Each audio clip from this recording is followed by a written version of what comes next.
पान के संबंध में कई प्रकार की चर्चाएं आती हैं। पान का जो पत्ता है वो प्रत्येक वनस्पति है, लेकिन प्रत्येक वनस्पति होकर के भी अन्य वनस्पतियों की अपेक्षा से उसमें ज़्यादा जीव पाए जाते हैं। स्थावर का अर्थ यही होता है, प्रस्थावर तो सभी होते हैं, क्योंकि संसार में दो ही जीव हैं, संसारना त्रस स्थावरा, त्रस और स्थावर होते हैं। तो जितने एक इंद्रिय जीव हैं सब स्थावर हैं, और स्थावर जीव जो होता है उसके आश्रित नियम से अनंत निगोदिया जीव रहते हैं। और सबसे ज़्यादा पान के पत्ते में पुलबियाँ होती हैं। पुलबियाँ वो कहलाती हैं जो पान के पत्ते में नसें होती हैं, रेशे होते हैं, उसकी फोल्डिंग होती है, उनमें उन जीवों की संख्या ज़्यादा होती है।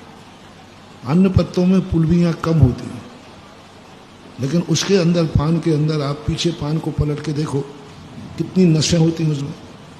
वो जो नशा जाल है, उस नशा जाल के अंदर जो पुलबियाँ होती हैं वहाँ पर स्थान जीवों का बनाया जाता है।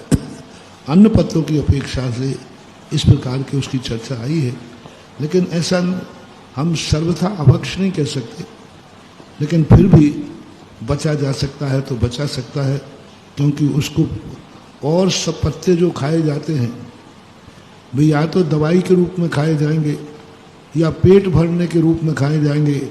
पान का पत्ता खाया जाएगा तो मात्र रसना इंद्री के स्वाद के लिए खाया जाता है, पेट भरने के लिए नहीं खाया, कोई औषधि रूप में नहीं खाया जाता। वहाँ भाव बदल जाता है। अन्न पत्ता खा रहे हैं तो हमें तुलसी का पत्ता खाया, औषधि का भाव आया, और भी मेथी आदि के पालक की भाजी खाई, उसमें भोजन का भाव आया। लेकिन पान खाते समय तो नियम से शौक का भाव आता है, रसना इंद्री का भाव आता है।